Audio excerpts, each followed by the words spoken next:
తెలవగానే వెంటనే వెళ్ళిపోయినాం అన్నట్టు. ఇక చూడు, కాంగ్రెస్ పార్టీ మీటింగ్లలో రికార్డింగ్ డ్యాన్స్లు ఇవి మన దగ్గర లేవు. ఇది ఆంధ్రాకు సంబంధించిన వ్యవస్థ. ఇక చూడు, కాంగ్రెస్ పార్టీ మీటింగ్లో రికార్డు డ్యాన్సింగ్లు చేసిన ఘటన వెలుగులోకి వచ్చింది. సూర్యాపేట జిల్లాలోని జాన్ పహాడ్ దర్గా గ్రామంలో కాంగ్రెస్ పార్టీ మీటింగ్లలో రికార్డు డ్యాన్సులు ఏర్పాటు చేశారు.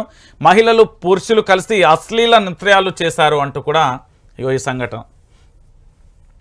ఇక చూడు, ఆఖరికి కాంగ్రెస్ ప్రభుత్వం ఏమొచ్చిందంటే రికార్డింగ్ డ్యాన్సులు వచ్చినాయి. మార్పు పేరుతో తెలంగాణకు వచ్చిన అద్భుతమైన లాభం ఏంది?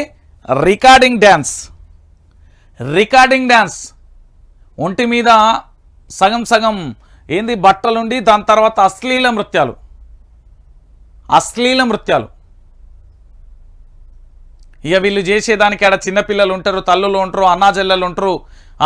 ఏందా ఇది? కాంగ్రెస్ ప్రభుత్వం అధికారంలోకి వచ్చిన తర్వాత తెలంగాణ రాష్ట్ర ప్రజలకు ఇదొక దిక్కుమాలిన కథ. చూడురి మీరే, రికార్డింగ్ డ్యాన్స్లా తెలంగాణలో ఇజ్జత్ అనిపిస్తలేదు, సిగ్గు అనిపిస్తలేదు. తెలంగాణ బిడ్డలారా ఇంత ఘోరమా? ఛీ, ఇదేనా తెలంగాణ రాష్ట్రం అనిపిస్తలేదు మనకు? ఇంత ఘోరంగానా? ఇంత దారుణంగా జరుగుతూ ఉంటే ఇక మనం ఏం చేద్దాం చెప్పురు మీరే. ఈ రికార్డింగ్ డ్యాన్సులు ఏంది, ఈ కథ ఏంది, ఈ లక్షణం ఏంది? తెలంగాణ బిడ్డలందరూ కూడా దయచేసి ఆలోచించాలి. ఇంత దారుణమైన పరిస్థితి. మనం తెలంగాణ వస్తే ఏమవుతుంది అనుకున్నాం? మార్పు పేరుతో తెలంగాణ వచ్చిన తర్వాత ఇగో రికార్డింగ్ డ్యాన్స్.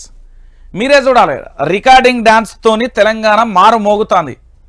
ఇందుకోసమా మనం తెలంగాణ రాష్ట్రంలో మార్పు పేరుతోని కాంగ్రెస్ పార్టీని అధికారంలోకి తెచ్చింది.